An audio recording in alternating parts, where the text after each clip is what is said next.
Okay, so good day everyone. The topic for today is springs. Springs, second topic natin for midterm machine design 2. So bakit importante na aralin natin ang spring? Kasi mostly sa mga mechanical parts, napaka-importante ng spring. Everyday use natin 'yan sa motor, manual sa mga manual transmission, especially sa motor. Kunyari, ang mga motor nyo manual. So, di ba kayo nagtataka kung bakit bumabalik pagka nagki-kickstart tayo? Pag nag-kickstart tayo ng motor, yung kickstart natin, kickstart pedal, bumabalik siya sa kanyang original position. So, with the help of spring. Siyempre, at the same time, yung mga lumang sasakyan, yung braking system niya, paano siya nagre-retract? More on hindi naman siya mere on hydraulic, pero may importance din ang spring. Sa mga automatic na motor, meron din yung mga maliliit na spring sa kanya-kanyang clutch assembly.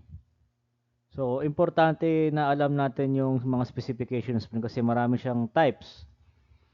Sa mga sasakyan, sa mga truck, meron din tayong tinatawag na lip spring which is makikita natin sa mga susunod na slides.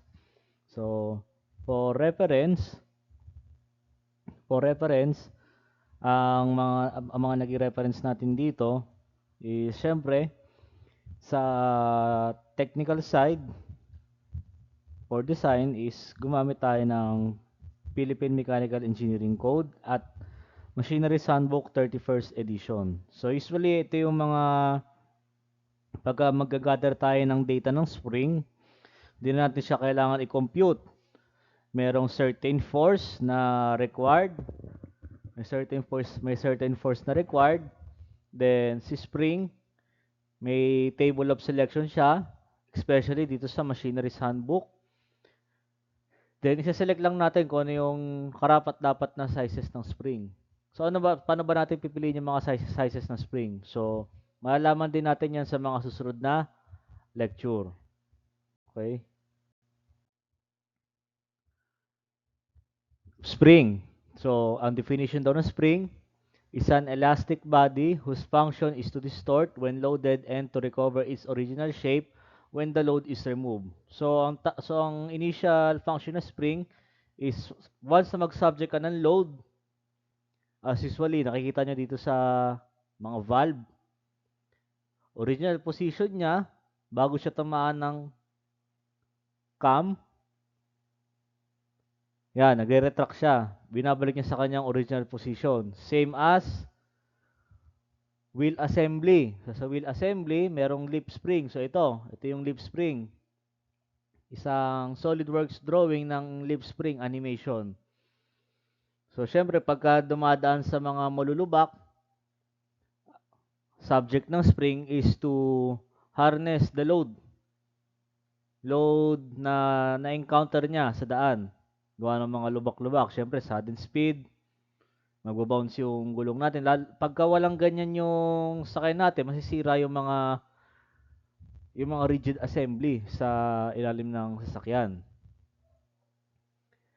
Siyempre, sa mga ganyang sa mga ganyan type, hindi naman yan specifically na pinipilian.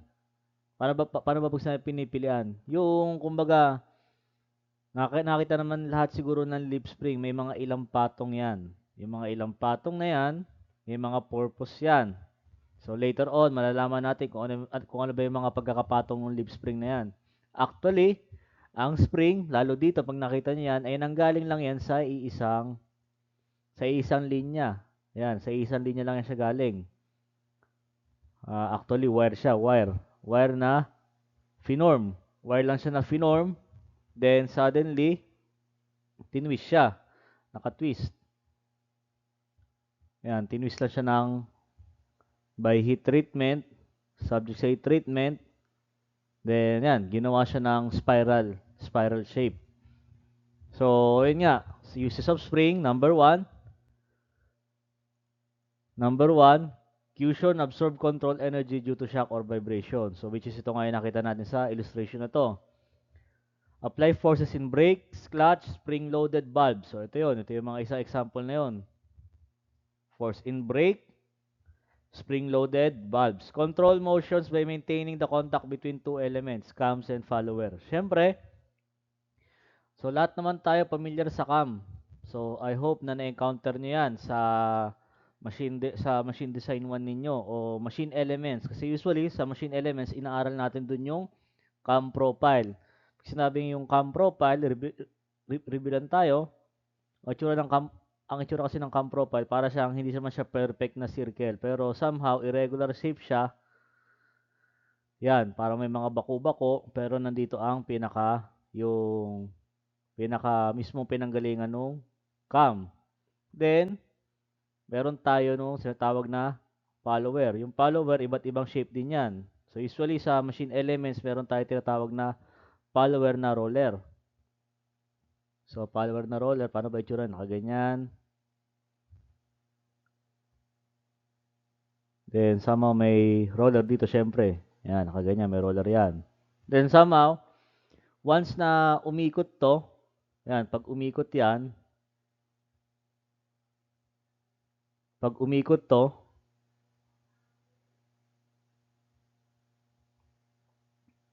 yan, pag umikot yan, syempre, itong pinaka steep side, yan, tatama yan dito sa roller. Yung roller na yan, pag tumama, syempre, aangat. Syempre, pagka tumama na yung steep side ng cam mo, ang roller mo, aangat. After niya dumaan dyan, syempre, bababa uli yan, magre-retract uli yan. So, paano siya nagre-retract? Gamit nung mga spring. Usually, may spring na naka-attach dyan. Yan, nandito ang spring natin, nakaganyan. So, ganyan yung visualization para doon sa control motion. Then, measure forces, spring balance, and engine indicator. So, spring balance. Sa ME1, Mechanical Engineering 1, hindi ko lang alam kung nakagamit kayo ng spring balance. Yung spring balance kasi, pwede kang maghang ng load. So, ang itsura ng spring balance ganito. Isa siyang assembly. Then, andito yung hook. Dito ka nag-attach ng load. Yan, andito ang load. With a certain weight. Then, paano na ma-measure yung weight na yan? May mga nakalagay dyan na mga numbers. Nakalagay dyan na numbers sa spring balance na yan. Para siyang weighing scale. Pero usually, minsan nakukuha din natin ng torque dito. Then, etong hook na to, para siyang same dito sa spring na yan, nagre-retract din yan. Yung body niyan, kung saan to tumama, etong part na to, ayan, yung pinakadulo na yan, yan. Diyan natin na ma-measure yung weight o di kaya yung torque. So, yun yung sa measure forces. Stores energy, watches, and toys. So, sabi ko nga nakaraan, example sa flywheel, yung inaatras abante natin mga laruan dati nung bata tayo. So, doon, meron dong spring, pero hindi siya usually na itsura ng spring na ganito yung nakita ng spiral. Minsan, para siyang itsurang naka-roll type, pero nauunat. Paano ba sabi nauunat? Parang, itong flat bar na yan, pag ni-roll mo yan, nagre-retract lang ulit siya pabalik. Usually, maninipis ang thickness nun. Kasi pagka ganito ang kapal, mahirap yan i-roll. Maro-roll mo lang yan kung subject sa heat treatment. So ito, types of spring. So dito tayo sa mga typical na application. First is the helical compression spring. These springs are typically made from round wire wrapped into straight cylindrical form with a constant pitch between adjacent coils. Ano yung mga common type niya? Square or rectangular wire may also be used. So dito, bibigyan ko kayo ng mga example. Pagka hindi engage sa load ang spring, ayan ay free length. So pagka sinukat mo yung spring, ano yung free length? Ibig sabihin, yan yung hindi pa compress. Ngayon, pagka unload ay subject sa initial load. Ang length na makukuha mo sa kanya, compress length. Pagka-unload ay subject to maximum application, ang tawag doon ay solid length, yung makukuha mong measurement. Then syempre, basic analysis, meron kang inside diameter, meron kang mean diameter, meron kang outside diameter. Later on, makikita natin kung paano ba sinusukat yung inside, mean, at outside diameter na yan. So, saan ba tayo nakakita ng helical compression spring? So, ito yung makikita natin sa motor na automatic. So, sa motor na automatic natin siya makikita. So, ito yung nag-incorporate ako ng video dito para somehow ma-analyze yung mabuti kung ano ba yung helical compression spring. Para sa mga hindi pamilyar, pero alam ko sa inyo, sa mga nakamotor at sa mga nagme-maintenance, familiar na kayo dito sa helical compression spring. So, i-refresh ko lang yung video na to para sa mga hindi pa pamilyar o di kaya hindi pa gaano nakakahawak ng masyadong nag-explore sa mga mechanical assembly. Mechanical characteristics. A variator assembly is used for this purpose. Here, the pulley is made up of two conical plates. One of them is fixed to the input shaft, and the other is free to slide along its axis. A V-belt runs between these plates. The rear side also has two conical plates between which the belt runs. One of these plates is fixed to the shaft, while the other can slide sideways. A compression spring forces the sliding plate to stay close to the other plate. This forces the belt to stay at the highest diameter of this pulley. In the driver pulley, the axial stiffness of the belt pushes the sliding cone farthest apart. This causes the driver pulley to have minimum diameter. This is the condition of high torque, low RPM. To obtain high RPM, the diameter of the driver pulley decreases. So yun, napanood natin kanina yung kung saan naka-apply yung spring na yan. So doon nga sa compression spring, nandun siya sa kabilang side ng pulley para sa mga automatic na motor natin. Minsan, pag bumibili tayo ng ganyang specification, nalalaman natin kung hanggang ilang RPM yung mga pipiliin nating spring. Yan, para sa mga mahilig mag-upgrade ng kanilang mga motor sa automatic. Sa automatic, yan yung mga common terms pagka naghahanap tayo ng pang-upgrade ng mga parts ng mga motor natin. Yung length, ilan yung kaya niyang RPM, syempre kasi nagko-compress nga eh. Lumalaki yung diameter. Ito yung mga inaral natin sa prelim, yung belt assembly. So next, helical extension spring. So helical extension spring, this appears similar to helical compression spring. However, in extension spring, the coils either touch or are closely spaced under the no-load condition. Then, as the tensile load is applied, the coil separates. So, ang helical extension spring, ang pinaka-itsura niya is yun yung ay solid length. Hindi siya naka-free length, hindi siya naka-compressed length. Ang itsura ng extension spring ay naka-solid length. So, pag sinabing solid length, yun nga yung pinaka-subject na siya sa load. Pagka-compression spring. Pero pag helical extension spring, yun nga daw, closely spaced under no load condition. Ibig sabihin, na-manufacture na siya as ganyan ang length.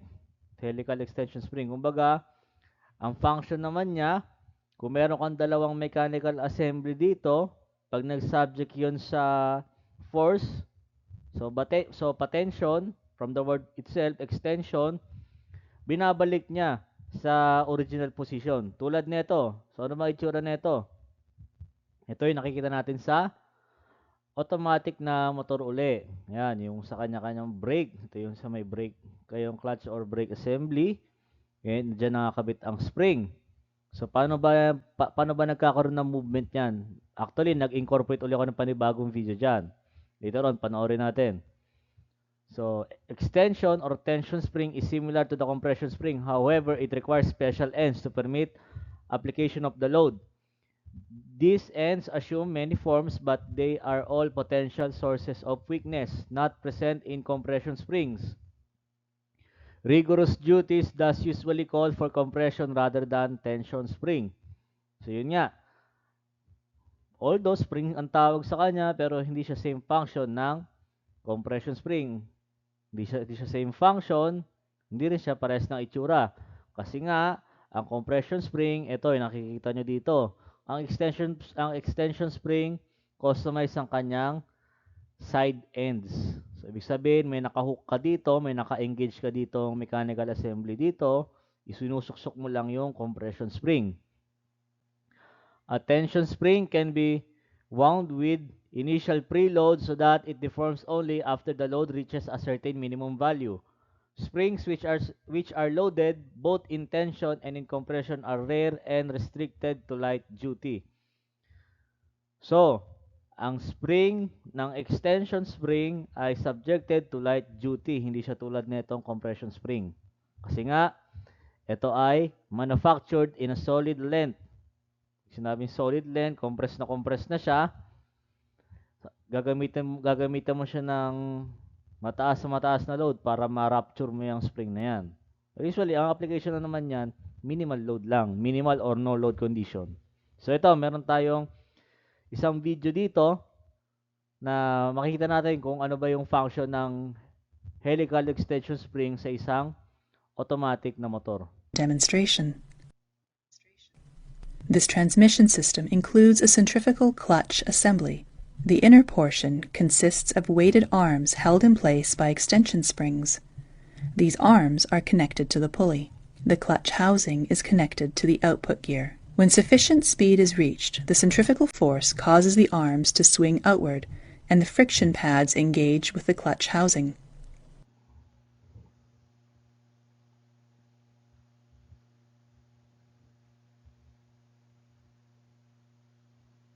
The clutch housing transfers power to the rear wheel through a gear train.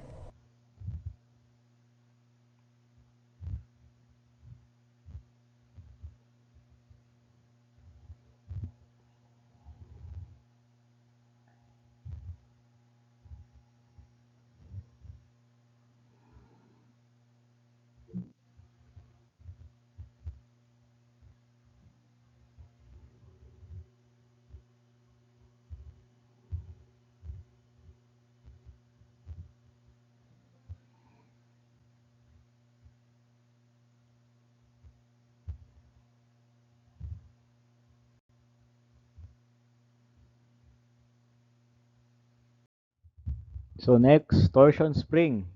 As the name implies, is used to exert a torque as the spring is deflected by the rotation of its axis. So ito na. Ang torsion springs, ito yung mga nakikita nating springs kung paano nagre-retract ang isang bagay. So, usually ito nakikita natin sa mga sipit. Yan, sa gitna ng sipit. Siyempre, ang objective ng sipit to compress. Itsura niya, naka-solid length kasi minimal load na naman yung ina-apply mo tulad ng mga sipit, pero may kanya-kanyang specs yan. May kanya-kanyang haba, may kanya-kanyang kapal. Same as sa kickstart ng motor na manual transmission. Di kaya yung mga lumang motor na automatic pa, meron pa silang mga kickstart, yung mga hindi pa FI. So, ayan. Torsion bars are stiff compared to the other forms of rotary spring. However, they do have many practical applications such as in vehicle suspension. Torsion springs, which are more compliant than the torsion bar, include the clock or spiral torsion spring and the helical torsion spring. So ito yung mga nakita natin sa mga laruan. Yung clock torsion spring kasi with the use of flywheel, pagka nga in-engage natin pabalik yung laruang sasakyan, yung gulong nun, syempre iikot yun pa counterclockwise. Ay hindi, pa clockwise, iikot yung gulong ng pa clockwise. Kasi doon tayo nagsiset nung load para mapaandar natin yung laruang sasakyan na yon. So, ang pinaka nagpo-produce no ng rotational motion is magagaling muna unang load sa clock torsion spring. So, yan, nagro-roll yan hanggang sa mag-compress yung spring, hanggang sa mag-compress yan. Nakita niyo yung mga agwat-agwat na yan. Once na umikot yan, nagko-compress yan. Tulad din nito. Then, upon disengaging, pag binitawan natin yung laruang sasakyan na yun, babalik siya sa original length niya, ibabato niya yung na-harness niyan load sa flywheel, then si flywheel, siya na yung bahala mag-distribute ng rotational speed sa maliit na transmission gears na plastic ng laruang sasakyan. So, paano naman yung itsura nun sa manual transmission ng motor? So, ito, nag-attach ako uli ng video para makita natin yung application para sa mga hindi pa nakapag-backlash ng mga kanya-kanilang motor. So, ito yung simple illustration ng isang torsion spring.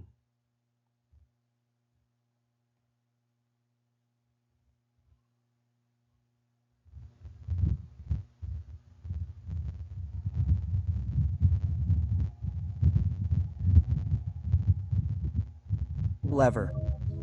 With just this simple movement, the Kickstarter gear connects to the main gear. Let's learn how. The spring you see here is called the Kickstart Return Spring. There's a hole on the kickstart shaft where one end of the return spring is locked, and the other end is locked into the engine cover. A spring guide is used to hold the spring in place.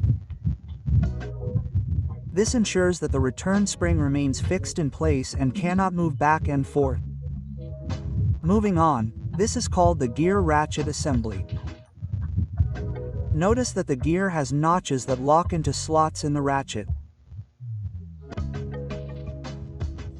The ratchet is under pressure from a spring force, which holds both in place. So, when you press the kick pedal, the return spring is loaded. As the kick shaft rotates, it loads the return spring. As the shaft rotates, the back plate is pushed forward, and due to spring pressure, the ratchet mechanism moves forward, pushing the starter gear forward, and the starter gear engages with the main gear. Notice that the kick shaft has slots in it, through which the gear ratchet mechanism slides and engages with the main gear. This entire process occurs with a gentle push on the kick pedal. Now, when we press the kick pedal with full force, the kick shaft rotates fully, rotating the starter gear as well. Due to which the engine starts cranking while rotating the main gear and our bike starts. After the engine starts, when we release the kick pedal, then due to the kinetic energy stored in the return spring, the kick shaft rotates the kick pedal and brings it back to its place. However, self-starting is... So, yun. Nakita nyo naman, yung pagka kinik natin ang kick pedal ng kickstart, nag-engage siya ng kinetic energy. So, nagro-rotate yan. Meron yung naka-angkla nga dito sa magkabilang dulo. So, customize din yung bar end ng torsion spring. Tulad siya ng helical extension spring. Once na ma-engage natin yung force dun sa kick pedal at na-start natin yung motor, babalik siya sa kanyang original position. So, yun. Pagka kinakabit natin yung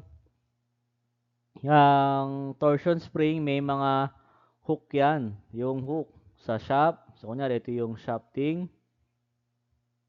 Yan yung shafting. Meron yang parang dowel.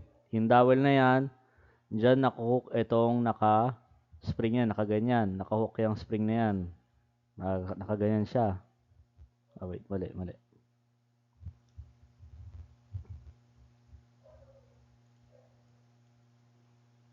So, ito, shaft uli.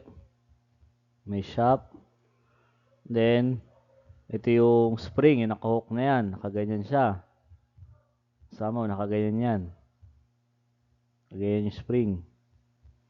So, pagka kinik natin yan, kung nandito ang kickstart, yan, nandyan yung kickstart. Pagka kinik natin yan, pababa yung motion, ito, hahatak yan, papunta dun.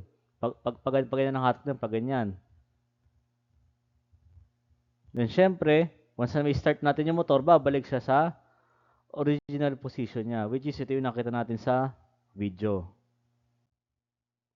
Leaf spring.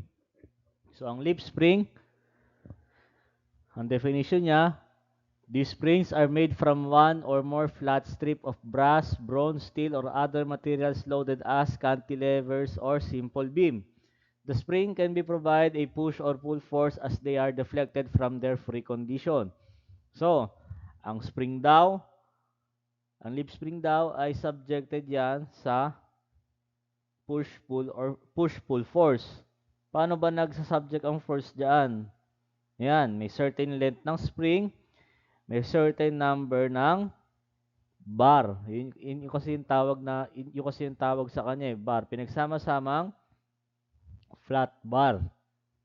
So, may purpose yung flat bar na yan kung bakit ganyan. Siyempre, sa bigat ng load na naka-apply, dyan sa sasakyan na yan, nakaganyan. Bigat niyan, then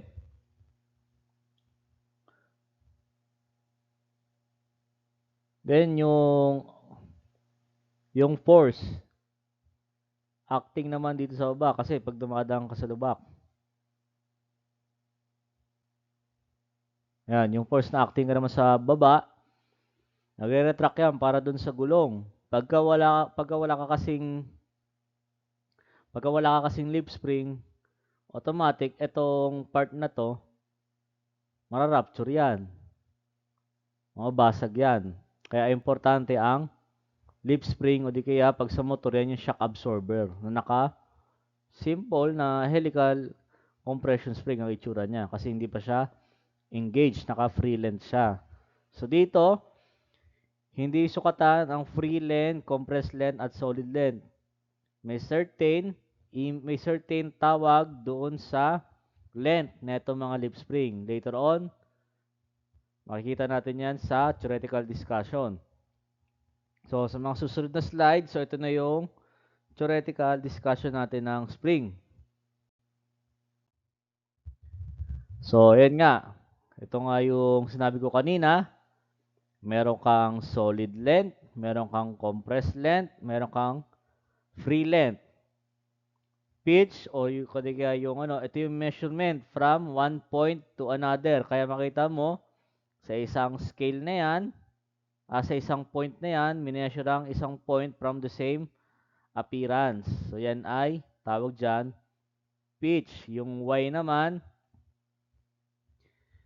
ang tawag dyan ay somehow deflection yan. Yan yung pag may nag-apply ka ng force, changes in length, yan yung changes in length with respect to applied load, yan yung Y or deflection. Okay?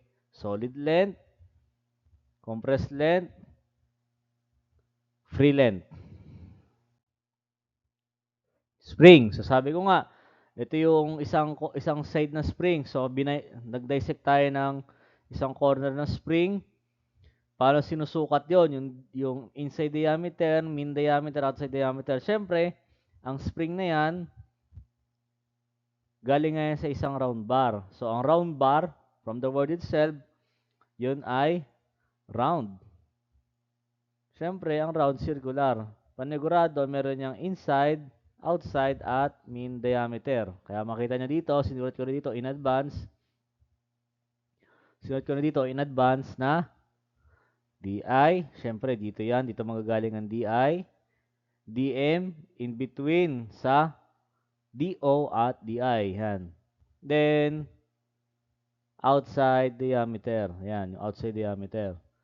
Formula base, mean diameter is equals to DO minus D. Yung D, yung diameter mismo na ito, diameter niyan.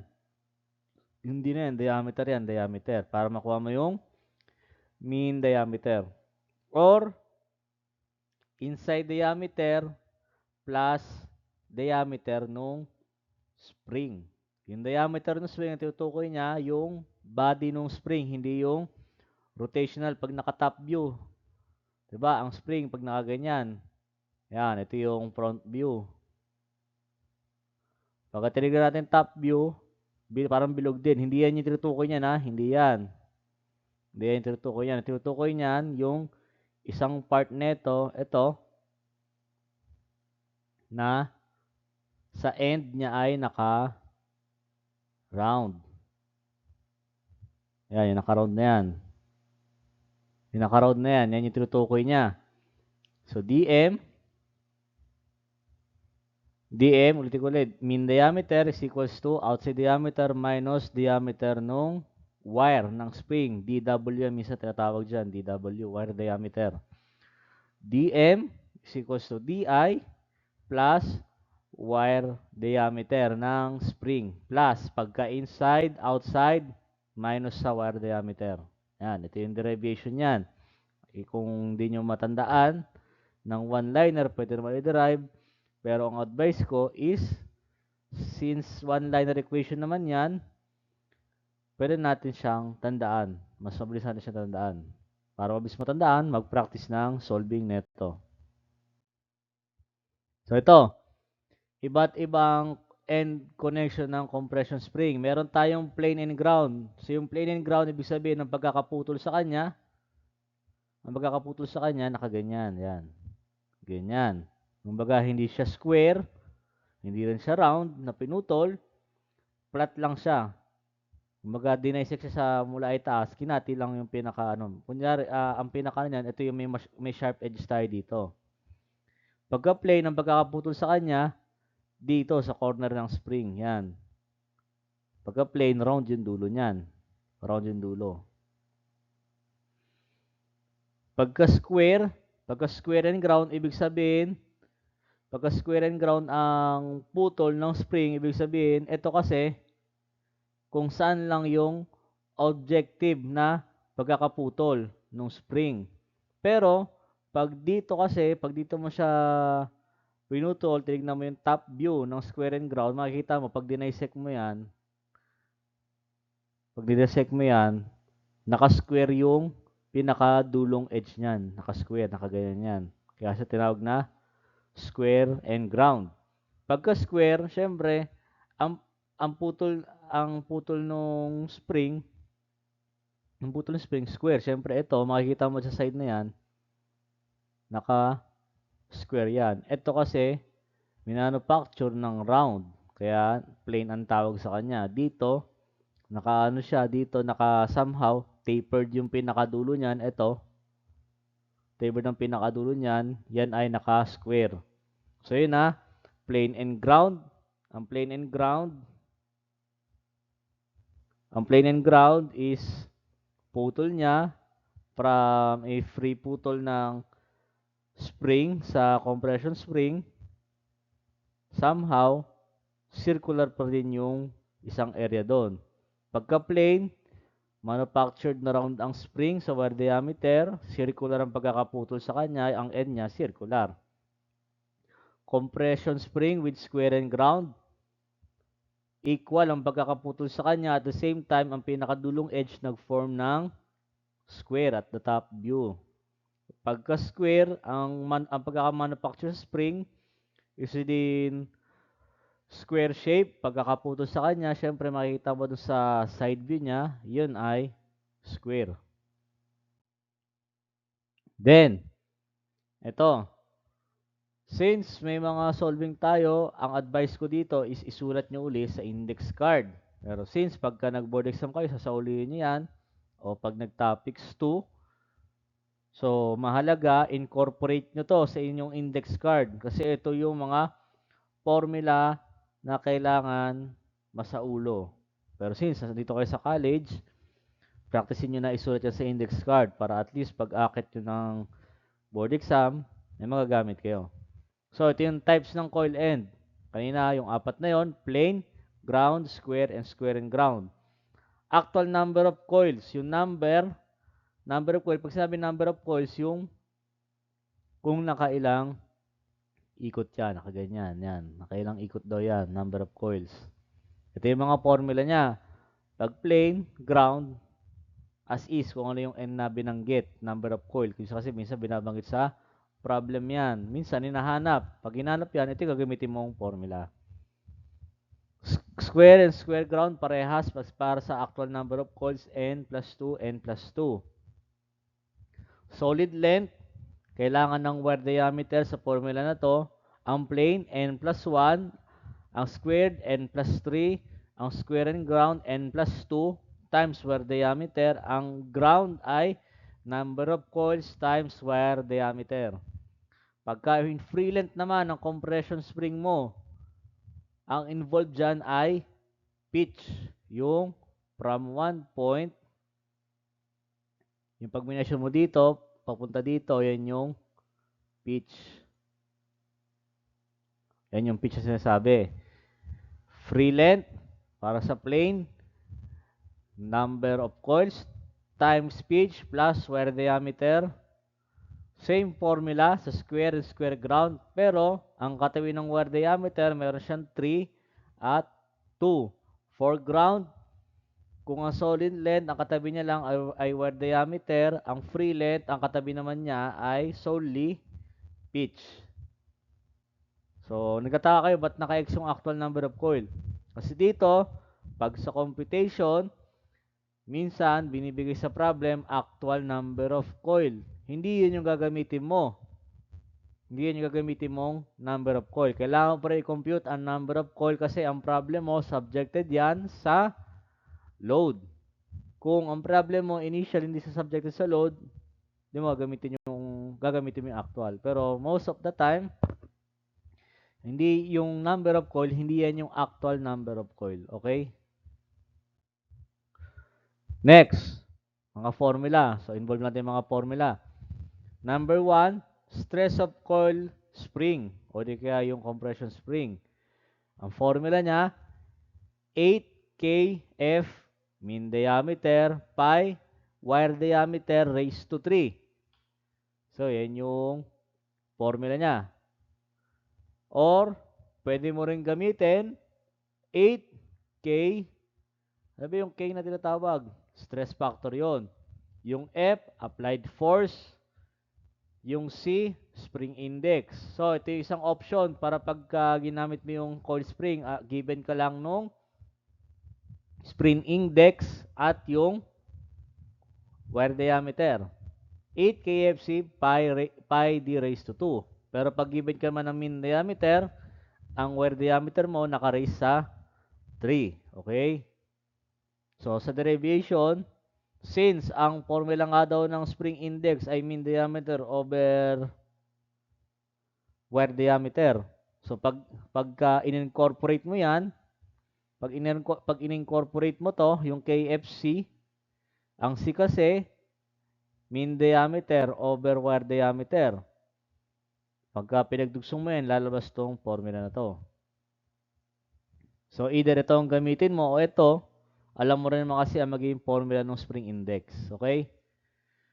Stress correction factor, K or wall factor. So, ito, pasulat sa index card, 4C minus 1 over 4C minus 4 plus 0.615 over C. Yan ay wall factor. Yan ay wall factor, ha? Wall factor. Pagka sinabi naman, wall factor, concentration, ang formula, 1 plus 1 over 2C. Pagka Berg-Trasser factor ang hinahanap, 4C plus 2 over 4C minus 3. Okay? Pag wall factor, 4C minus 1 over 4C minus 4 plus 0.615 over C. Pagka stress concentration, Ks equals to 1 plus 1 over 2C. Pagka Berg-Trasser factor, 4C plus 2 over 4C minus 3. Then yung C, sabi ko kanina, yan ay spring index. C is equals to dm over d. Next, yung deflection. Yung deflection, sabi ko kanina, yan ay y. Ang formula niya, 8fc raised to 3 number of coils over G. Ano yung G na yan? Yan yung mga rigidity times wire diameter. Next, deflection at solid force. So, deflection at solid force, ibig sabihin, pag naka-solid length ang spring mo, ang ang akaring force ay solid force. Siyempre, at maximum. Pagka at maximum load yung sa spring, solid force, YS yung tawag doon. Pero, pagka in compressed length naman, yan ay deflection lang. Deflection with the normal application of force. Sabi nga, deflection at solid force, YS, free length, free length minus solid length para makuha yung YS. Siyempre, pag tinignan mo itong dalawa na to, free length, pag tinignan mo yung dalawa na yan, ito, free length. Siyempre, ang solid length naman daw, ito.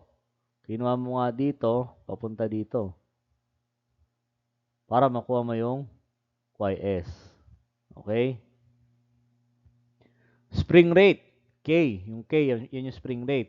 Ang spring rate, force applied over deflection. Ito.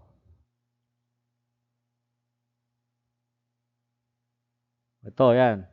K is equals to F over Y or F1 over Y1. Pagka ang spring, ba't siya nag-F1 over Y1? Pagka ang spring, meron pang spring sa loob. Ibig sabihin, dalawang spring yan, ha? Dalawang spring ang application, okay? Kaya meron niyang formula dito. F2 minus F1 over Y2 minus Y1. Impact load on spring. So, impact load on spring. Pagka hinanap ang impact load of spring, so ito yun, yung W yun, yung tinanap natin. W or either Y. Where F average, F over 2. Energy, weight. Siyempre, pag sinabing weight, yan yung, ito, pag sinabing mass, M. Pagka weight, sabi yung kasama ng weight. Naka times 9.81 na yan, kasama ang gravitational acceleration.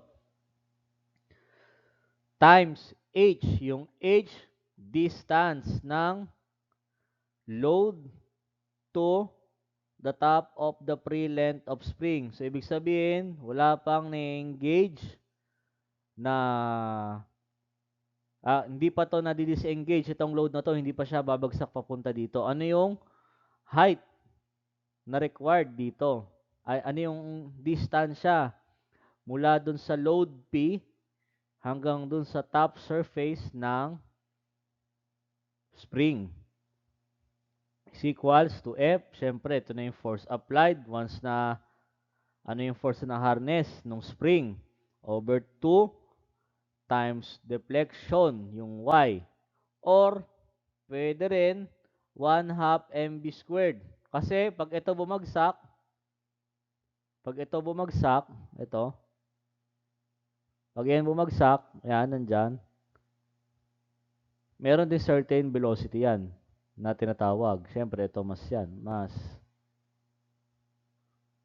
Minsan, ang hinarap natin sa formula ito, pagka meron tayong ganyang formula, ang hinarap natin, yung F average. Ito, yung F average ang hinarap natin dyan. F average, what's the F average of spring? Gagamitin mo yung impact load on spring formula. Itong 1/2 mv squared kinetic energy yan, ha? Kinetic energy. Kasi nga, ito yung applied na nandito sa spring. Ba't hindi siya potential energy?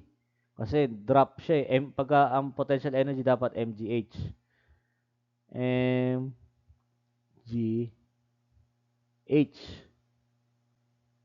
over 2k. Yung k, gravitational constant.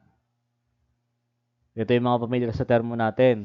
So, bakit hindi siya? Kasi nga, ang mga application ng spring may certain speed ka na ilalagay. So, ito, applicable lang siya kung wala namang recorded na velocity yung problem. So, pag may recorded na velocity problem, kukuhanin mo, ito 1/2. 1/2 mv squared. Okay? Ayan, ito yung sasabi ko kanina. Spring in series connection. Pagka ang series ng spring ay connected into ang spring ay connected sa series connection, syempre ang deflection F over K summary, okay? Summary. Summary yan, summary. Pag sinabing total load, yung total load niyan, syempre, kung ano yung bumatak dyan sa baba, yun yung load occurred dun sa tatlo kasi nga series yan. Okay? Tandaan, pag series connection ng spring, ang total load F1 is equals to F2 is equals to F3. Pero, pagka hinanap ang kanya-kanyang elongation, ang pare-paresan dito ay yung F pero yung K magkakaiba. For parallel connected spring, pagka parallel connected naman na spring, ang force magkakaiba siya ng application doon sa each spring. Kaya makikita nyo dito, F total is equals to F1 plus F2 plus F3 is equals to K1 times Y1 plus K2 times Y2 plus K3 times Y3. Bakit siya nag-iiba-iba? Kasi minsan hindi natin masisecure kung sentro ba yung pagkakabitin natin sa load. Yan, di natin alam kung sentro yan. Minsan, baka mamaya dito natin ilagay yan. Baka mamaya nandito yan. Dito yung F. Minsan, baka mamaya nandito ang F. Siyempre, ang batak ng spring niya, minsan, kung straight yan, kung nandito ang batak ng kung nandito ang batak ng force, edi mas lawit yan, nakaganyan yan. Kung nandito ang batak ng force, andito yan, nakaganyan. So, mas banat to, mas compressed to. Kaya magkakaiba yan. To. Hindi naman medyo, talagang overkill ang formula ng spring. So, ang makikita nyo dito, pasulat sa kanya-kanyang index card. Okay? Ito yung mga kanina binanggit natin. Then, ito, additional na lang to.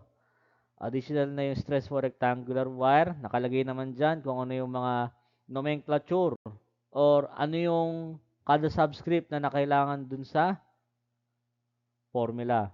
Okay? So, pakisulat sa kanya-kanyang index card. Same din dito. Yan, napakadami ng formula na yan. Sa board exam, no choice, kailangan sa uluhin. Pero since nandito tayo sa Machine Design to Lecture, papayagan ko kayo na ilagay yan sa index card for preparation nyo sa topics 2. Okay? At least, magagamit nyo na rin yan sa board exam. Yan, pa-include na lang, isulat na lang ang mga formula. Next, ito din. Medyo madami, di ba? Overkill na overkill talaga ang formula ng spring. Sa pinakamahirap isaulo, spring ang pinakamahirap i-retain ang formula. Kasi napakadami. Magkakamuka, at the same time, pwede pa silang magkahalo-halo sa utak mo. Next, ito yung sasabi ko kanina na may magkakasamang spring sa loob. Merong outer spring longer than inner spring. Yan yung mga kanya-kanya condition. Pagka yung outer spring longer than inner spring, ang force applied outside na spring plus Fi inside yung spring.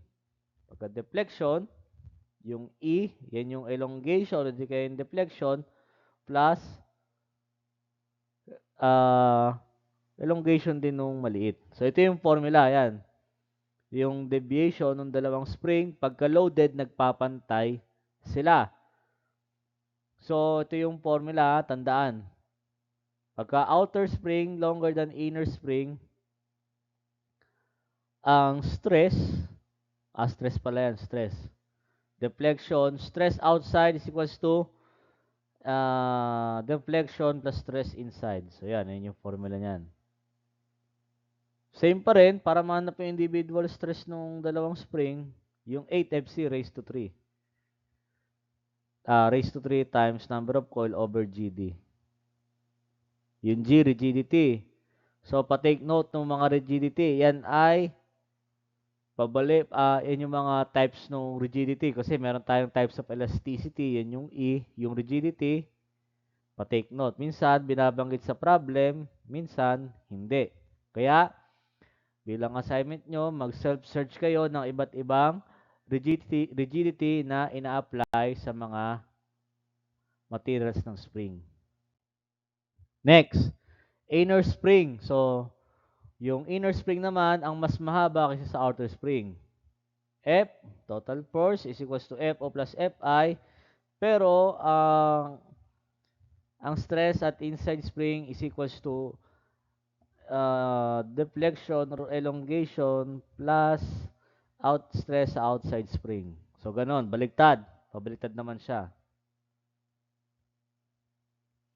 So, ayan na. Tatandaan nyo lang dito yung word na inner spring longer than outer spring. O di kaya, pag inanalyze nyo yung problem, yan, inner spring longer than outer spring. Ayan yung formula para di na kayo gugulong.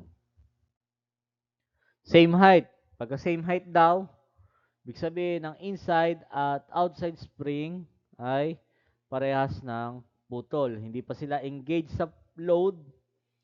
Parehas silang free length. Pantay daw sila ng height. Parehas sila naka-free length. So, ito yung formula. F is equals to FO plus FI. Stress ng outer spring is equals to stress ng inside spring. Since same nga sila, same sila ng length. Naka-free length silang dalawa. Next, lip spring. So, ito na.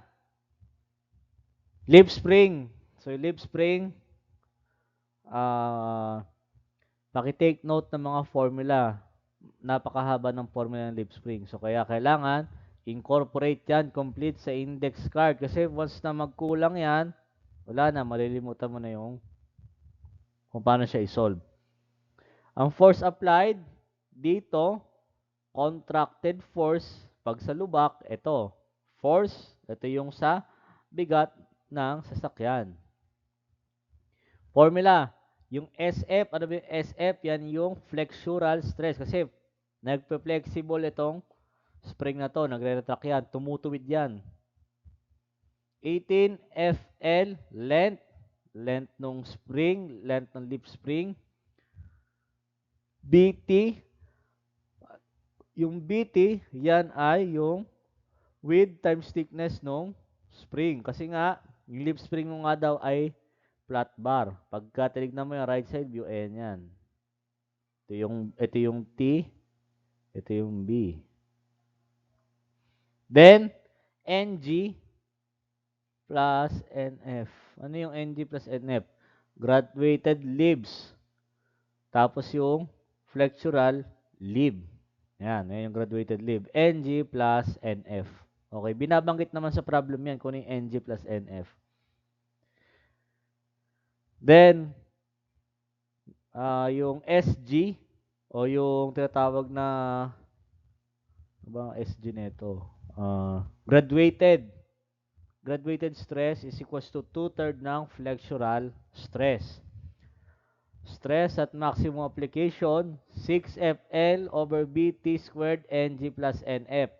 Ang deflection, 12FL raised to 3 BT raised to 3 times elasticity. Elasticity ng material, kung ano yung ginamit na material sa spring. Times 2NG plus 3NF. So ito, ang laki-laki dito. If multiple, 2NG plus 3NF.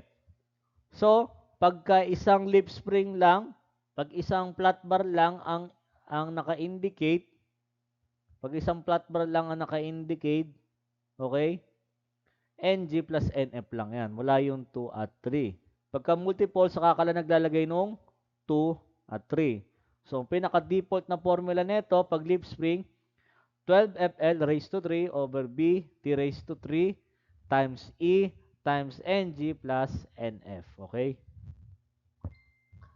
Yan. Full length leaves, master leaf. Ito yung master leaf kung saan naka-angkla yung rigid body ng sasakyan. Then, rebound clip. Yung rebound clip, usually ang itsura niyan, nakaganto lang yan eh. Para lang siyang U-bar. Then, naka-bolt. Ito yung bolt. Then, meron siyang nut dito. Yan. Para maklip niya lang yan. Para maklip. Same din siya dito. Ng center clip. Ganun na ganun din yan. So, ito yung bar na yan. Nakaganyan. Then, nandito yung layers ng lip spring. Okay? Nandiyan layers ng lip spring. Siyempre, ito, U-bolt, naka-bend yan. Okay? Then, yung camber. Ano ba yung camber? Ibig sabihin, yung distansya niyan, yung in between the rigid part. In between the rigid part and the hindi pa engage na surface ng lip spring. Kasi pag nag-engage yan, ang nangyayari dyan, tumutuwid din yan. Gumaganyan din yan, no? Yan, gumaganyan yan. So, yun yung, kaya nakita niyo yung animation nung kanina mula sa una natin topic. Pag dumadaan, pag nag-subject dito, kunyari, andito ang gulong. Then, nalubak yan, nalubak. May upward force na nag-occur. Versus, yung force na bigat nung sasakyan. So, yan, okay? Kaya siya tumutuwid. Yan, ito yung mga terms, okay? Pag modulus of elasticity, 30 times 10 raised to 6, syempre, commonality sa steel. Okay? Commonality yan sa steel. And G, graduated leaves. And F, full length leaves. F, load at the supports. L, distance of force to produce maximum moment. So, ito yung mga terms, terminology. Okay? Tandaan ha. Tandaan yan. Tandaan yung mga terms na kasi may index card ka nga. Hindi mo naman alam kung anong value siya isasalpak. So, kailangan alam yung kada purpose ng terms dun sa spring. Next, simple cantilever or quarter elliptical lip spring. So, ito yung kanina. Shortcut lang to. Yung 6FL SBNT raised to 2. Same lang din siya kanina nung display natin. Pag semi-elliptical spring, 3FL is equals to S times 2 BNT squared. Pagka ang condition sa problem ay without extra full length lip, ang formula niya ng elongation SL squared over 4E times thickness. Pagka with extra full length lip, yung 4E napalitan niyan ay yung 4 napalitan ng 2 times 2 plus R. Yung R, ratio ng extra full length leaves and number of full length leaves. Ibig sabihin, yung extra full length leaves yan yung i-apply na additional, yung number of full length leaves yan yung occurring na spring na full length leaf sa leaf spring, okay? So, pa-take note ng mga formula. Marami-rami na. Pinakamaraming formula, pangalawa to sa gears. Next, disc or bell-bill spring consists of number of conical discs held together against slipping by a central bolt or tube. These springs are used in applications where high spring rate and compact spring units are required. So usually, nakikita itong mga spring na to, yung bell-bill o disc spring, madalas nakikita to sa mga vibration damper ng mga diesel generator. So, yung vibration damper ng mga diesel generator, since subject yan sa vibration yung diesel engine, kunyari, ito ang diesel engine mo, yan. Then, naka-engage siya sa isang platform. Yung mismong bed niyan, kung saan nakapatong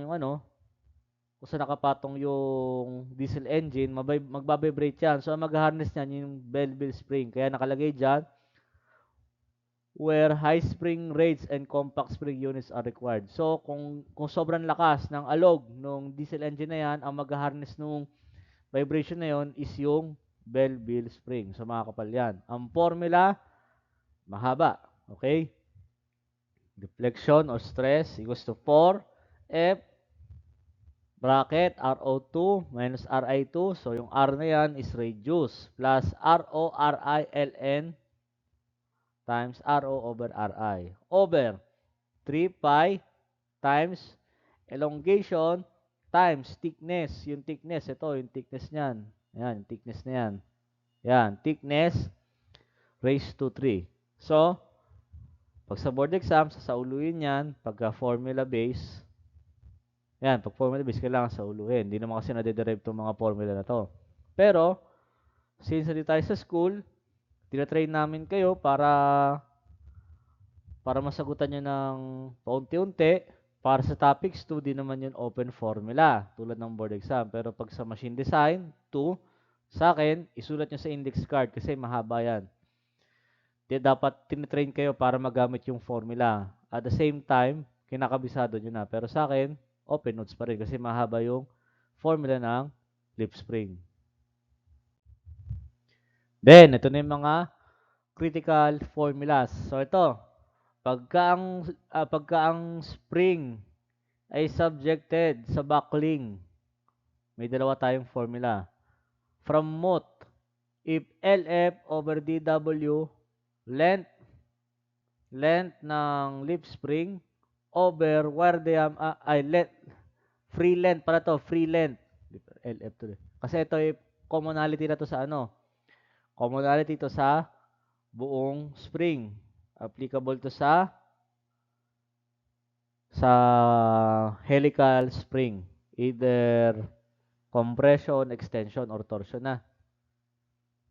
Pagka ang spring is subject sa buckling, paano daw malalaman na subject siya sa buckling? LF over DW is less than or greater than 5.2. Buckling will not occur. Pagka mas mababa sa 5.2, mag-o-occur yung buckling. Pagka sa Shigley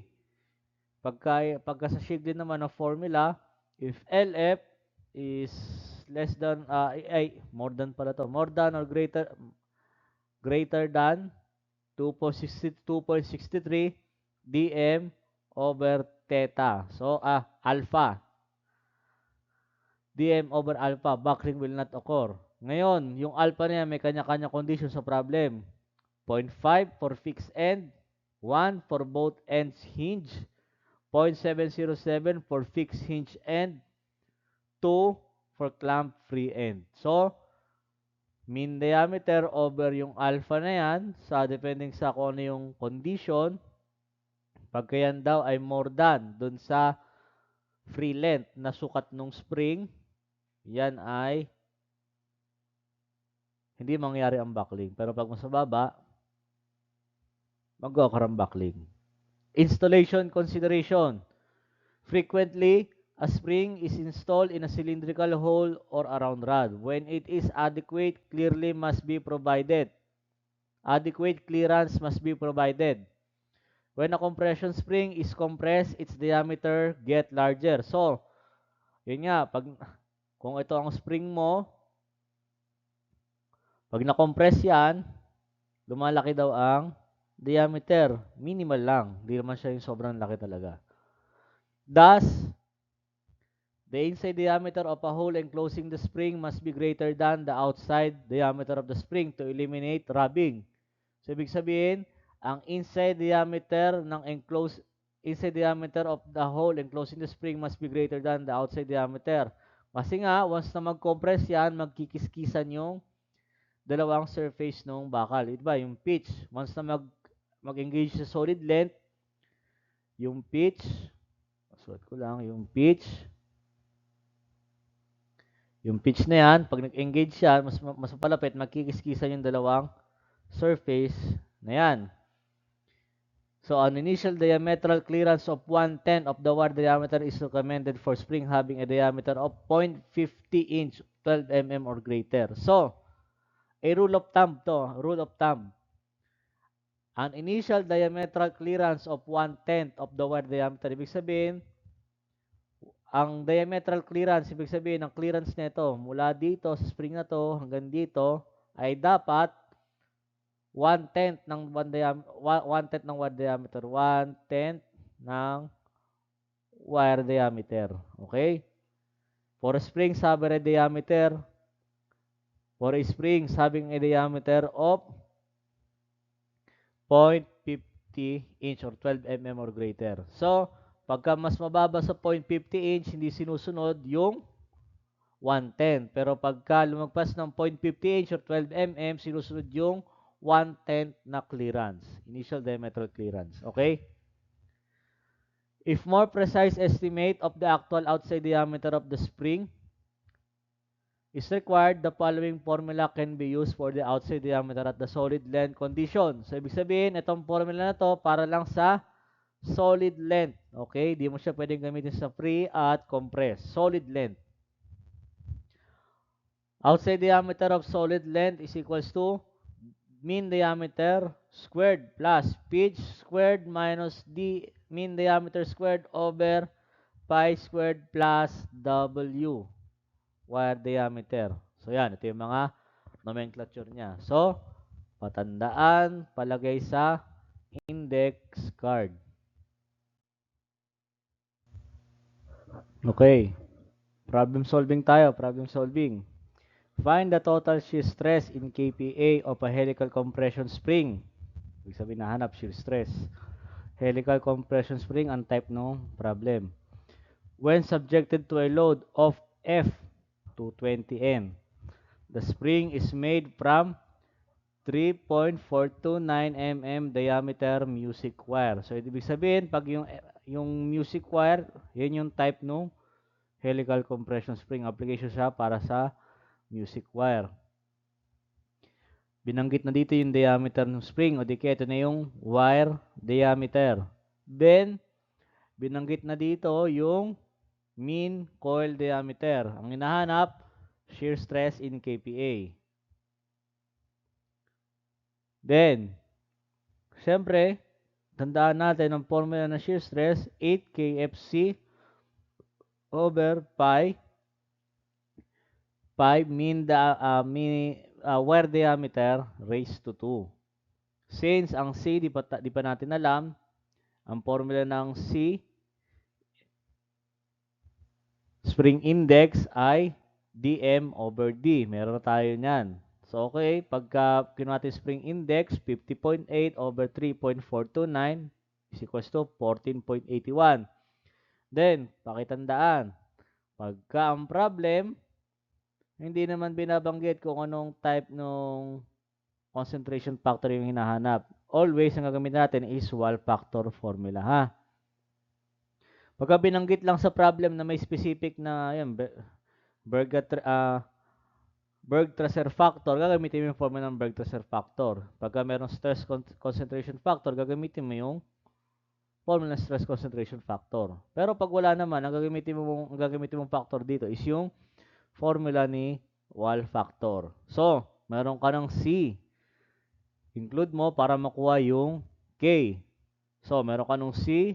Substitute mo yung nakuha mo C para dun sa wall factor formula. Ang makukuha mo, 1.096. Then, meron ka ng C, meron ka ng K, meron ka ng F. Then, meron ka na itong DW. Yung wire diameter. Next, substitute lahat ng formula. Unit consistent, 1.096. Walang, walang unit yan. Wala ring unit to. Since na-cancel yan pag dinivide, walang unit yan.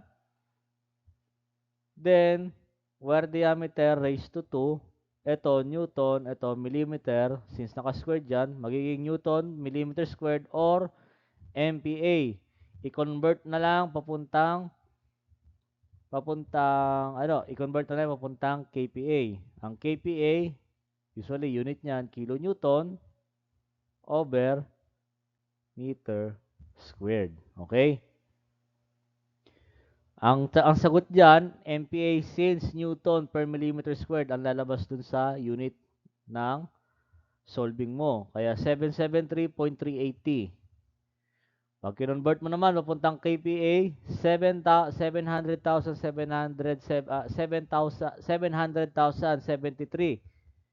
Ba? 773,380 kPa, which is, pinaka-nearest answer ay D, 773,491. Mga one-liner to na problem na madaling isolve. Dapat, basic knowledge, alam mo yung formula. Sa akin, dapat complete yung nasa index nyo. Pag sa topics 2, kabisado mo na dapat yung mga formula. Okay? Next. Helical spring. So ito, helical spring daw. Helical spring. having squared and ground. So ito na, lumabas ito yung condition. Square and ground ends has a total of, may number of coils na. And its materials has a modulus of elasticity in shear. Yan, modulus of elasticity in shear o di kaya yung rigidity na G to 78.910 gigapascal. If a spring has an outside diameter DO of 10.42 cm and a wire diameter of 0.625 cm. So may DO, may DW, ang hinahanap deflection of spring due to the load of 50 kilograms kilograms. So kilogram mass yan kilogram mass. Okay. Muna, identify natin kung ano ba yung spring. Drawing natin para di tayo malito. So merong outside diameter na bigay which is yun yung kabuuan ng spring. Then, merong binigay na wire diameter. So, sabi nga natin kanina, kung meron dito, ito yung DI. DI nga daw yan. Nasaan na yan, DI. Then, yung sa gitna naman niya, yan ay DM. Okay? DM.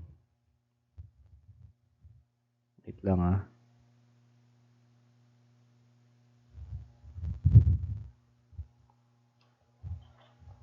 Waiting ko lang yung drawing.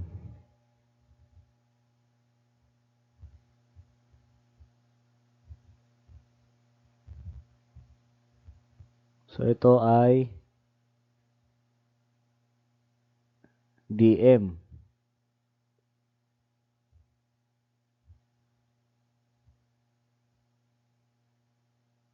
Diba, ganyan yung ganyan yung nakita natin kanina sa example nung drawing natin kanina. So, ganyan yung construction. Para di kayo malito. Next, ang hinahanap. Deflection. 8Fc raised to 3 times number of coils over modulus of rigidity o di kaya elastic in shear times wire diameter. Ang C, wala tayo pero meron tayong formula na spring index dm over d. By formula, ang tanda nga natin ay dm is equals to do minus d.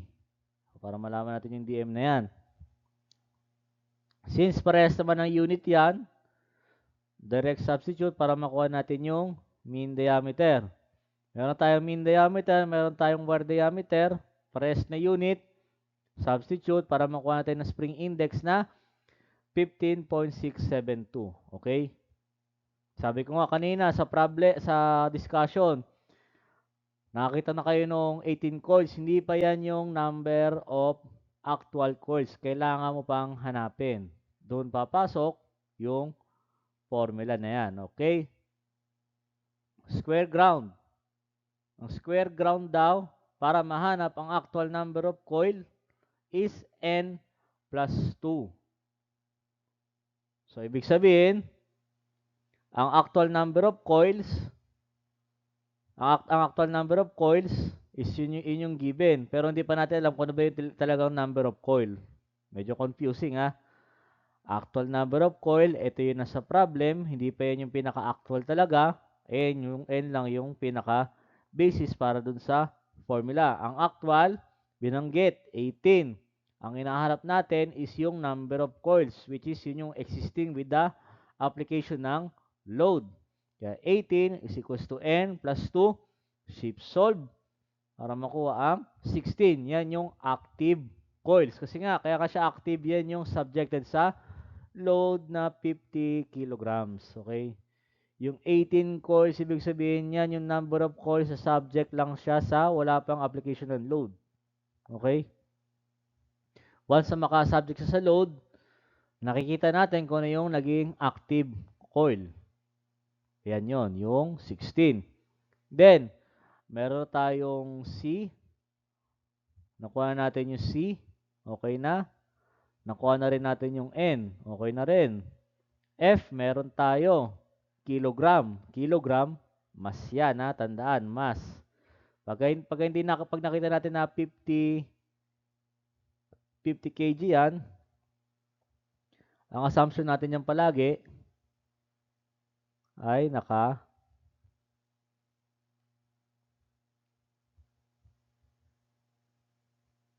naka-mass yan. Subscript ng mass. Para magawa natin yan papuntang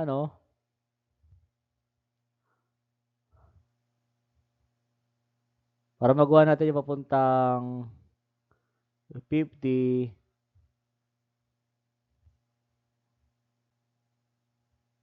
kgf is kailangan natin siyang i-multiply sa 9.81. Okay, 9.81 kilograms per second squared. Siyempre, converting factor na rin to. So, yung converting factor na yan, para yan dito. Kasi nga, yung isang values natin dito, pag ginamit natin yung DW, yan ay naka-cm, okay? Kailangan natin pabalikin papuntang mm kasi ang choices natin naka-mm. Naka-mm Yan, kaya ito yung 1,000, nakita nyo, converting factor yan. Ngayon, compute natin, 50 kg times 9.81. So, di ko na mabanggitin yung 1,000 ha. 9.81 yan ay magiging kilogram-meter, yan ay maglalabas na Newton. Okay? 15.672, wala namang unit. Wala ring unit to. kPa. So, sa labas, kPa. Ginawa kasi ito yung GPa. So, GPa, para mas maliwanag, nalabas dyan, kilonewton. Okay? Kilonewton. Kilonewton over meter squared. Then dito, meter. Yung 1,000 na conversion na yan, para yan sa Newton. Kasi nga, 1,000 Newton, yung Newton, para makagawa ka ng kilonewton, meron ka daw 1,000 Newton dapat. Okay? 1,000 Newton para magkaroon ka ng 1 kN. Kaya naka-divide yan.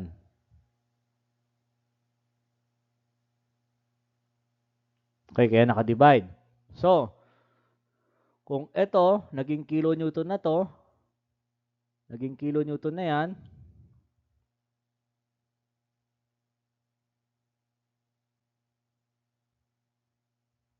naging kilonewton na yan, makakalas na yan. Kalas na to. Cancel out na. Cancel out. Cancel out. M squared. Cancel ang raised to 2. Ang matitira mo ay M.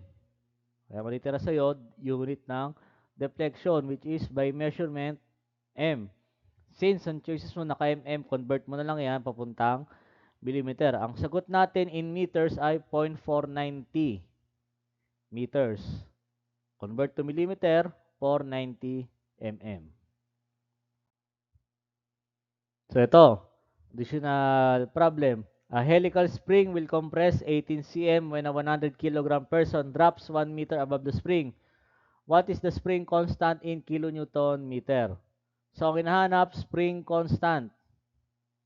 Yung K, yung hinahanap, okay, yung K. Dito, wala tayong specific para makuha natin yung F. Wala para mo specific para makuha yung F. Hindi mo siya pwede isalpak kagad na yung 100 kilogram, okay? Nakalagay din sa problem, drops. Meron kang height. Yan, ito.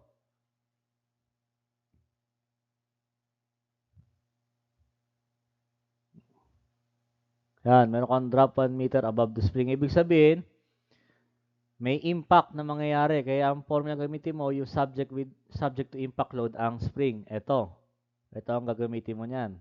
Yan ang gagamitin mo. Ngayon,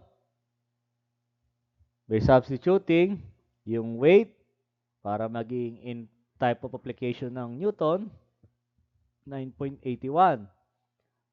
Divide by 100 para maging kilonewton. Then, height, 1 meter plus Ang compress, ang deflection daw niya ay 18 cm. 18 cm to m, 0.18 m. Then, F over 2, wala tayong specific na application ng F. Meron tayo yung weight. Then, 0.18, Y din, kasi Y din ito. Shape solve, para mako yung F. Ang lalabas na F, 12.862 kilonewton.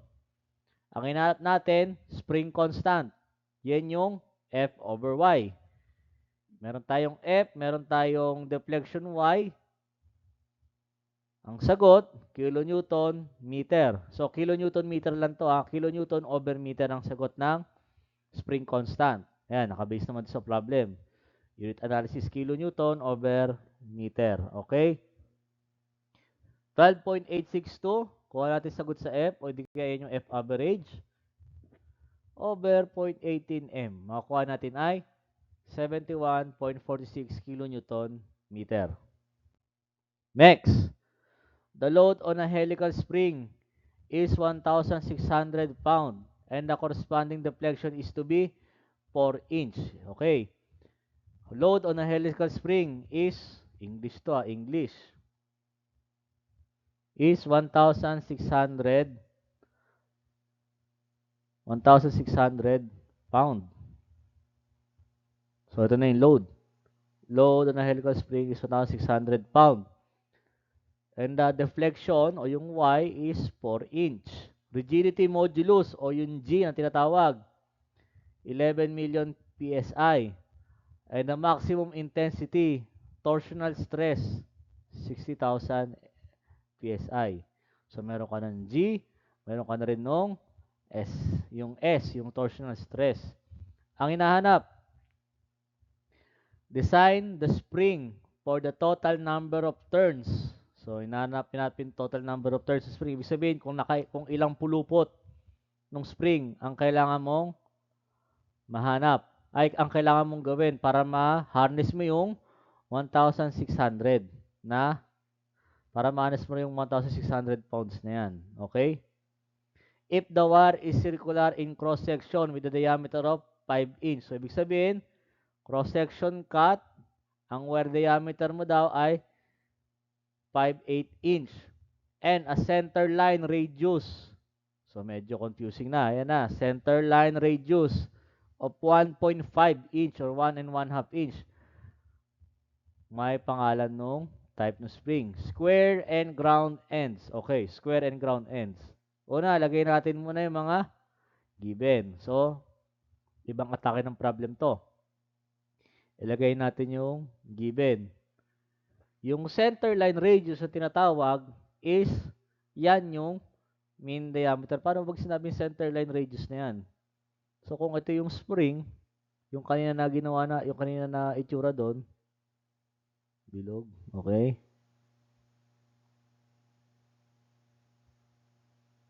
Yan, yung spring na yan,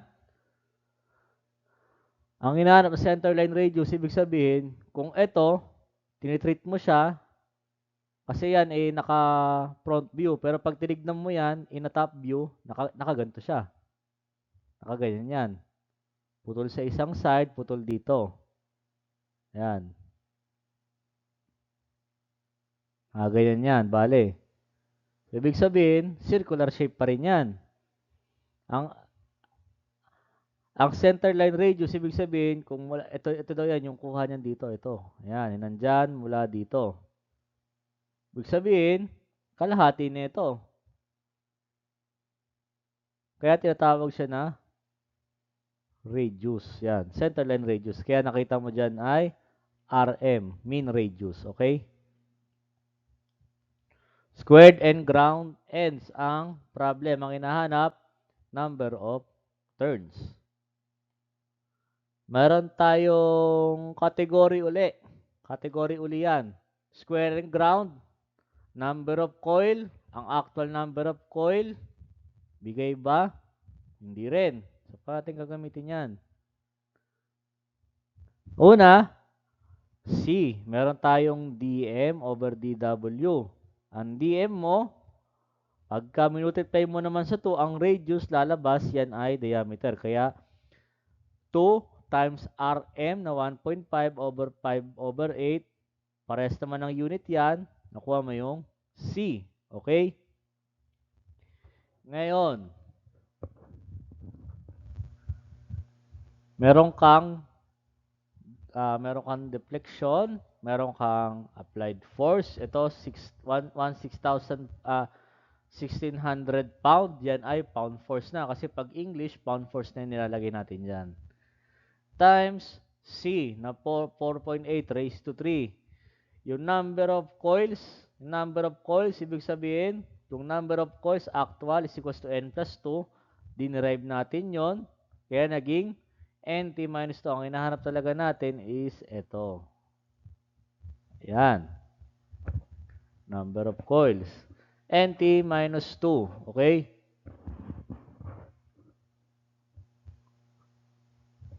Then, 11 times 10 raised to 6. Yan yung rigidity modulus. 11 times 10 raised to 6. 11 million. O, yan. 11 million. Naka-times 10 raised to 6 lang kasi 6 na 0 makukuha mo doon. Times 5 over 8. Yan yung DW. Shift solve para makuha yung NT. Kasi nga ito ay derive mula dito sa N plus 2. Yung actual number of coil ng square and ground is equals to N plus 2. Since NC nga hinaharap natin dyan, ang kailangan natin makuha, ito yung actual number of turns o actual number of coil. Pagpalitin natin, yung N na ginarap sa problem na number of coil is equals to AC, actual number of coils minus 2. Kaya yan, NT minus 2. By shift solve, makakuha natin by decimal place 21.43. So wala namang ikot na naka 21.43. So, ang kukuha natin ang susunod na whole number, kasunod nung number na to. Kung 21.43 at di naman daw siya round off na number, yan ay automatic, alam na dapat natin yan ay susunod na number 22. So, 22 coils ang sagot sa problem na to. Okay, sample. Lip spring. A 35-inch long cantilever spring, so lip spring, binigay na yung L, is composed of 8 graduated leaves. So ito na yung N, G, and 1 extra full length lip. So 1 extra full length lip. Ito, meron kang NF. NF. The leaves are 1 3/4 wide. So, meron ka ng measurement ng leaf. Meron ka na ring load. So, ibig sabihin, yung load na yan, kung ito ang spring na leaf spring, andito daw ang load at the end.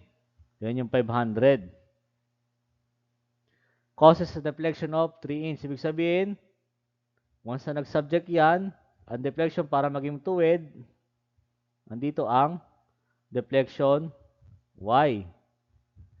3 inch. Determine the thickness of the leaves and the maximum bending stress in the full length lip. Assuming first that extra full length lip has been pre-stressed. Ibig sabihin, ang unang nakasubject sa stress ay yung extra full length, hindi yung graduated lip. Ibig sabihin, nauna tong masubject kaysa sa mga sumunod na lip spring. Okay? Has been pre-stressed to give the same stress in all the leaves and then determine the stress in the full extra length lip assuming no pre-stress. So, dalawang condition. Kung ang extra full length mo daw ay subject sa pre-stress at yung isa ay hindi subject sa pre-stress. Okay, tingnan natin yung solving. Ito yung formula. Since hindi naman siya single, multiple leaf, 2NG plus 3NE o NF. Yan yung formula. Meron kang deflection, meron ka nung Load applied, force, meron ka ng length, yung 35 inch. Yung dapat alam mo na kung ano yung bigay na problem dyan. Bigay ng problem. Yan yung, ito medyo din na nilagay dito, 30 times 10 to, 30. Kasi, PSI to eh. 30 times 10 raised to 7 PSI, okay?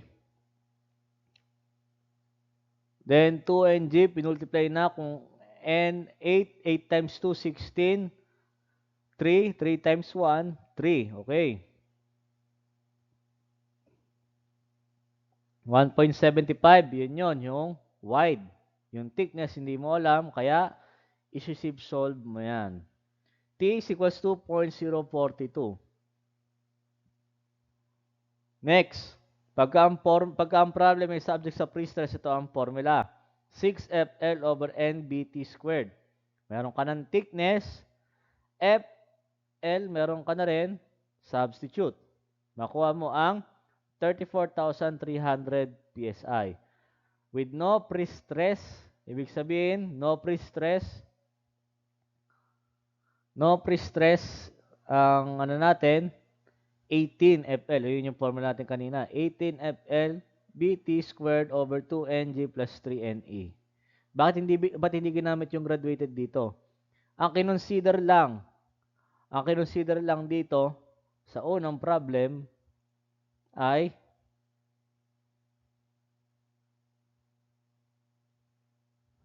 highlight ko wait lang.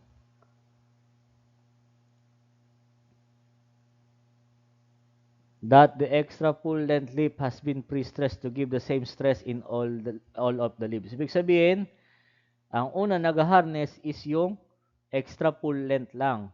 Ibig sabihin, kung extra full length, iisa lang yan. Kaya single lang yung gagamitin mo dito. Single lang, one lang yan nandiyan. Pero, kung full length, extra lip, assuming no pre-stress, ibig sabihin, at normal condition, ibig sabihin, considered na rin yung 8 graduated leaves. Kaya ilalagay mo na yan dyan sa ibaba. Okay? No pre-stress. Pero meron din yun doon sa kabilang formula natin. Yung doon sa mga pinlash ko kanina. Andun din yun. May keyword naman doon pagka extra full length tapos with not experiencing stress. So, balik ulit tayo. NG, NE, meron tayo niyan. Yan nga, 8 times 2 para sa graduated. Yung NE, isa lang, kaya 3 lang yun nandiyan. Substitute, formula, unit consistent naman. Yan naman ay lahat naka-inch. Naka-English naman to lahat. Then, apply lahat. Wala ng conversion, makakuha natin 48,500 PSI. So, ito ang coverage ng Springs lecture natin for MD2 lecture. Pag may tanong, mag-message lang. And hope, naintindihan lahat ng topic. Okay? Thank you.